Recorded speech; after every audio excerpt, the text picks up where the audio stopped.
प्रिय मित्रों, जय श्री कृष्ण। मैं हूं आचार्य डॉक्टर विष्णु कुमार मिश्रा, आपका बहुत बहुत स्वागत करता हूं।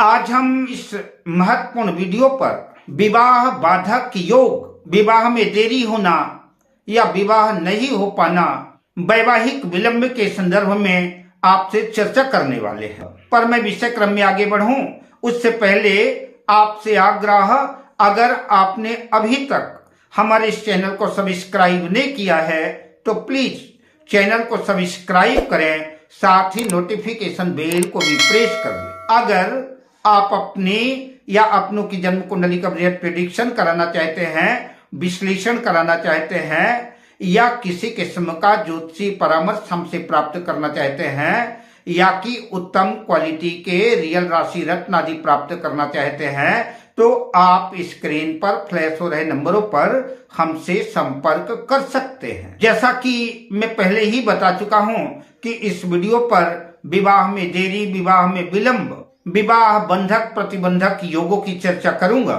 उपायों की सटीक चर्चा इसलिए नहीं कर पाऊंगा, उपायों में तो बहुत से उपाय प्रचलित हैं, लेकिन मैं उपायों की इसलिए चर्चा नहीं करूंगा कि कारगर उपाय जो है वो आपकी जन्म कुंडली का, आपकी जन्म पत्रिका का विश्लेषण करने के बाद ही पता चल पाएगा, तभी जो है आपके लिए फायदेमंद होगा।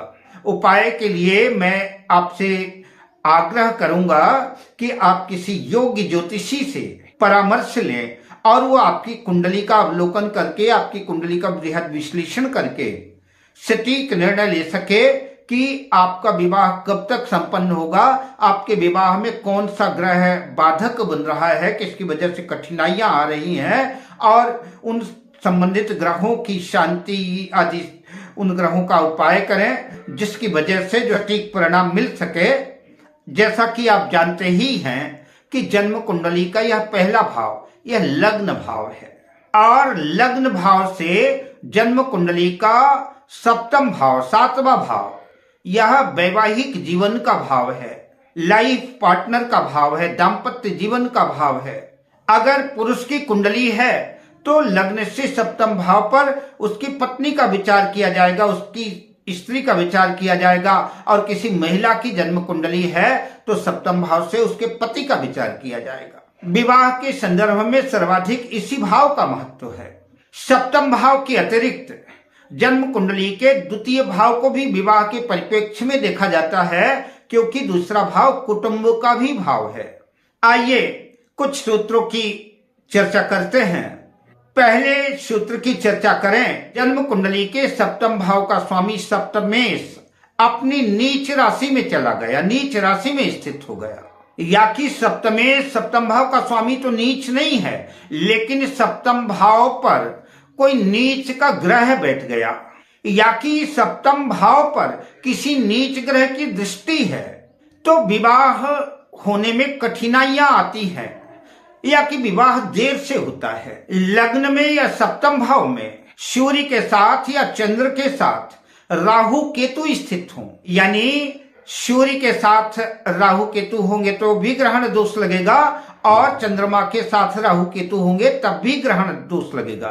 तो लग्न में या सप्तम भाव में ग्रहण दोष बना हुआ है, सूर्य या चंद्र के साथ राहु केतु स्थित हैं, तो जातक के वैवाहिक जीवन में ग्रहण लग जाता है। लग्न में ग्रहण दोष बना है तो उसके व्यक्तित्व में ग्रहण लगेगा, और सप्तम भाव में ग्रहण दोष लगा हुआ है, सूर्य चंद्र के साथ राहु केतु है, तो वैवाहिक जीवन पर ग्रहण लगेगा, लाइफ पार्टनर पर ग्रहण लगेगा, बिजनेस पार्टनर पर ग्रहण लगेगा।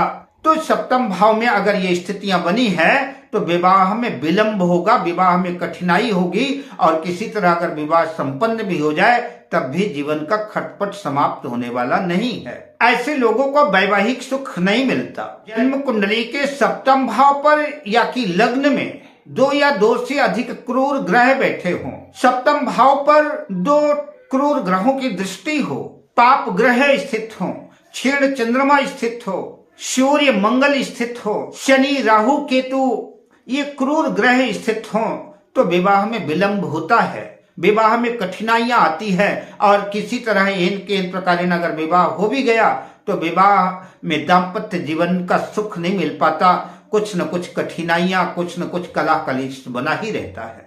सप्तम भाव या कि सप्तम भाव का स्वामी जहां भी बैठा है, अगर ये दोनों पाप कर्तरी में आ जाए, सप्तम भाव के आगे और पीछे छठे भाव में और आठवें भाव में क्रूर ग्रह स्थित हो, राहु केतु शनि आदि स्थित हो, या कि जहां पर सप्तम भाव का स्वामी स्थित है उसके आगे पीछे वाले भाव में अगर पाप ग्रह, क्रूर ग्रह स्थित है, पाप कर्तरी योग बना हुआ है, तब भी विवाह प्रतिबंधक योग बनेगा, विवाह में विलंब होगा और कई बार मुश्किलें आएंगी और विवाह संपन्न नहीं हो पाएगा, और किसी तरह अगर हो भी गया तो दाम्पत्य सुख नहीं मिल पाएगा। कलह कलेश की स्थितियां बनी रहेगी, ऐसा जातक भयाक्रांत रहेगा या कि तलाक हो भी सकती है। सप्तम भाव का स्वामी सूर्य से अस्त हो, तेजहीन हो और पाप ग्रहों से दृष्ट हो, क्रूर ग्रहों से दृष्ट हो, तो भी ऐसे जातक के सामने विवाह संबंधी समस्याएं उत्पन्न रहती हैं, विवाह संबंधी समस्याएं होती हैं, वैवाहिक जीवन में मुश्किलें आती हैं। जन्म पत्रिका का प्रथम भाव यानी लग्न में, चतुर्थ भाव में, सप्तम भाव में, अष्टम भाव में और द्वादश 12वें भाव में लग्न कुंडली और चंद्र कुंडली में अगर मंगल स्थित हो, ऐसे जातक जातिका की कुंडली मांगलिक मानी जाती है। लग्न कुंडली और चंद्र कुंडली दोनों में मांगलिक दोष बना हुआ है, तो ऐसा जातक डबल मांगलिक माना जाएगा। लग्न कुंडली और चंद्र कुंडली दोनों में मांगलिक दोष बना हुआ है और साथ में इन्हीं भावों पर किसी क्रूर ग्रह की स्थिति भी है, साथ में कोई तीसरा क्रूर ग्रह भी स्थित है, शनि स्थित है, राहु केतु स्थित है, सूर्य स्थित है, तो ऐसी कुंडली त्रिबल मांगलिक मानी जाएगी। डबल मांगलिक के साथ कोई नीच का ग्रह बैठा है या कि नीच के ग्रह की दृष्टि है, तो ऐसी कुंडली, ऐसा मांगलिक दोष और भी ज्यादा खतरनाक हो जाता है और घातक हो जाता है। जिन जातक जातिकाओं की कुंडली में मांगलिक दोष बना हुआ है, उनके भी विवाह में कठिनाइयां आती हैं, विवाह देर से होता है और हो भी जाए तब भी जो है कठिनाइयां बनी रहती हैं। ऐसे लोगों का वैवाहिक जीवन सुखद नहीं रहता।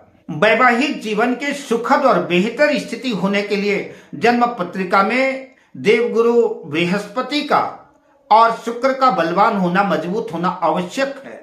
खासतौर से महिलाओं की कुंडली में देवगुरु बृहस्पति का बलवान होना आवश्यक है और पुरुषों की जन्म कुंडली में शुक्र का बलवान होना, स्ट्रांग होना बेहतर माना जाएगा। नवग्रहों में बात शनि की करें तो शनि मंद ग्रह है, शनि की चाल धीमी है, एक राशि में 2.5 वर्ष लगा देते हैं, तो शनि की चाल मंद है, धीमी है। तो अगर जन्म कुंडली के लग्न में या कि सप्तम भाव में शनि स्थित है, तब भी विवाह विलंब से होगा, अधिक उम्र में होगा, देर से होगा। शनिदेव विवाह में देरी कराते हैं। शनिदेव लग्न में स्थित होंगे तो 7वीं दृष्टि से सप्तम भाव को प्रभावित करेंगे, पंचम भाव में होंगे तो अपनी तृतीय दृष्टि से पंचम भाव को प्रभावित करेंगे, और 10वें भाव पर अगर शनिदेव हैं तो अपनी 10वीं दृष्टि से सप्तम भाव को प्रभावित करेंगे। तो ऐसे जातकों का विवाह में विलंब होगा और बड़ी उम्र में ही विवाह संपन्न होगा, और कई बार जो है विवाह होने के बाद भी जो है कठिनाइयां आती हुई नजर आएंगी। और इन्हीं कठिनाइयों के बीच में अगर लग्न में केतु स्थित है, तो केतु और शनि जो है अलगाववादी ग्रह हैं, तो दाम्पत्य जीवन से, वैवाहिक सुख से पृथक कर देते हैं, अलग कर देते हैं। शनि और केतु ये विच्छेदात्मक ग्रह हैं। इनके होने से विवाह के न होने की और या विवाह हो जाने के बाद टूटने की संभावना ज्यादा प्रबल रहती है। अब मैं आपसे लेता हूं विदा, मिलता हूं अगली वीडियो में शुभकामनाओं के साथ। जय श्री कृष्ण।